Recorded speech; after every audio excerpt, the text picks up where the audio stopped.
అదే RTV app వార్తల్ని క్షణాల్లో చదివే అవకాశం ఉంటుంది. ఒక న్యూస్ పేపర్, ఒక టెలివిజన్ ఛానల్ మీ చేతుల్లో ఎప్పుడు ఉంటాయి. ఎలక్షన్స్ అని సండే ఇంటికి వచ్చి మండే ఓటింగ్ వేసేసి ఈరోజు స్టార్ట్ అయ్యాము. మాకేంటంటే ఎమ్మెల్యే గారు బస్సెస్ పెట్టారు కదా, అవి నిన్నటి నుంచి స్టార్ట్ అయినాయి 3 బస్సెస్. సో ఈరోజు కూడా 3 బస్సెస్ వెళ్ళిపోయినాయి. అప్పటికి ఇంకా హైదరాబాద్ వెళ్ళే వాళ్ళు ఉన్నారనమాట. సో వాళ్ళ కోసం మళ్ళీ ఎక్స్ట్రా బస్సెస్ తెప్పించారు. ఎక్స్ట్రా బస్ తెప్పించి మమ్మల్ని అందరినీ ఆ బస్సులోకి కూర్చోపెట్టారు. ఆల్మోస్ట్ 11 వరకు వచ్చేసారు, అందరు బస్సు ఎక్కేశారు. 11 నుంచి 12 వరకు అక్కడ వెయిట్ చేసి 12 నుంచి స్టార్ట్ అయిపోయాం. 1 o'clockకి ఇక్కడికి వచ్చేసరికి అందరం పడుకున్నాము. ఆల్మోస్ట్ అందరూ పడుకున్న తర్వాత తీరా చూస్తే ఏమైందంటే సడన్గా బస్సు ఏదో గుద్దుకునేసేసి పైనుంచి మట్టి పడిపోయి వేడిగా పొగల్లాగా వచ్చేసింది బస్ లోపల. తీరా బస్సులో ఒక అతను ఫ్రంట్ డోర్ ముందు ఒక అతను కూర్చొని ఉన్నాడు. ఆ అబ్బాయి ఏం చేశాడంటే ఈ పొగల రంగాల్ని ఈ గడి తీసేశారనమాట, ఫ్రంట్ డోర్ గడి.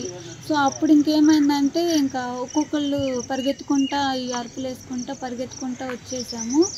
అలాగా కొంతమంది బయటకు వచ్చేసారు ఫ్రంట్ డోర్ నుంచి, కొంతమంది ఏమో విండోస్ నుంచి దూకేసేసారు. పిల్లల్నేమో కొంతమంది ఇచ్చేయడం విండోస్ నుంచి అలా చేశారు.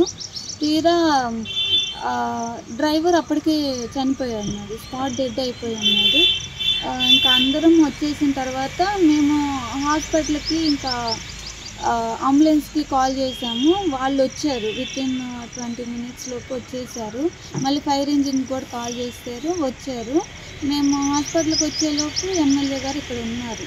ఆయన అందరికీ అడుగుతున్నారు అనమాట, ఎలా ఉంది ఏంటి అంటే ఒక్కొక్కళ్ళ క్యాండిడేట్ స్టేటస్ గురించి కనుక్కున్నారు. అది జరిగింది. ట్రీట్మెంట్ అందించారు. కొంతమందినేమో ఎమర్జెన్సీ పట్టి గుంటూరుకి, ఒంగోలుకి అలా మూవ్ చేశారు. ఇప్పుడైతే అందరికి కొంచెం పర్లేదు, హెల్త్ పరంగా అయితే ఓకే, అందరు బాగానే ఉన్నారు. ఒక ఫ్యామిలీలో ఒక చిన్న పాపను 2 పెద్దవాళ్ళు మిస్ అయ్యారు అన్నట్టు ఉండింది. 5 members వరకు ఇంకా అక్కడ రాలేకపోయారు అని చెప్పారు. మరి అది ఎంతవరకు కరెక్ట్ అనేది నాకు అంత ఐడియా లేదు. నా పేరు సింధూజ. మేము చిన్నగంధం నుంచి స్టార్ట్ అయ్యాము. బస్సు 11:50 ఆ టైంలో స్టార్ట్ అయ్యాము. 1 hour తర్వాత 1 ఆ టైంలో యాక్సిడెంట్ జరిగింది. జరగటం ఫైర్ వచ్చేసింది. ముందు మేము గబగబా దిగేసాము. ఫస్ట్ అలర్ట్ అయ్యేసి కింద దిగేసాము. చాలామంది విండోలోంచి వచ్చేసారు. వెంటనే మంటలు స్ప్రెడ్ అయిపోయాయి. సంఘటన జరిగే సమయానికి ఎంతమంది ఉన్నారమ్మా బస్సులో? సుమారు బస్సు ఫుల్ సీటింగ్. ఫుల్ ఎంతమంది అంటే గాయాలు ఎంతమందికి అయినా లేకపోతే ఎంతమందికి అయినా ఐడియా లేదు. మీతో పాటు మీరు ఒక్కరే ప్రయాణం చేస్తారా లేకపోతే మీరు? మా హస్బెండ్ ఉన్నారు. శనగంధామంలో మాది నేలాయపాలెం గ్రామము. నా పేరు ఆదినారాయణ.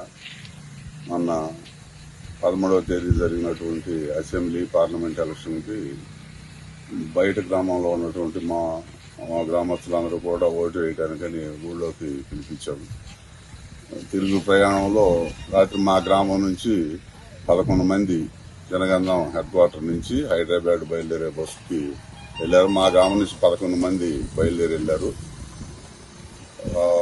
అన్నంపొట్లవారిపాలెం దాటిన తర్వాత బస్సు యాక్సిడెంట్ అయ్యి టిప్పర్ని గుద్ది ఫైర్ అంటుకొని అందరూ కూడా బస్సులో చిక్కుకుపోయారు.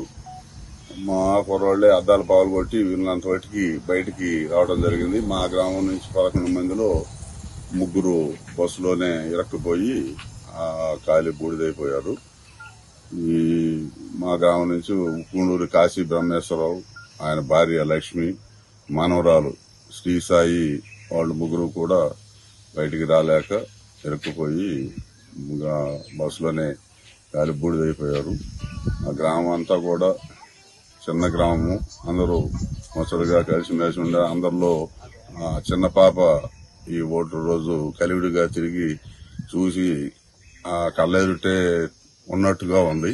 ఆ పాప మరణం అందరినీ కూడా ఎంతో శోకానికి, ఆశ్చర్యానికి, బాధను కలిగించింది. గ్రామం అంతా కూడా ఈ గ్రామంలో ఒకే కుటుంబంలో నుంచి 3 చనిపోవటం చాలా బాధాకరమైన విషయంగా అందరూ విచారాన్ని వ్యక్తం చేస్తారు.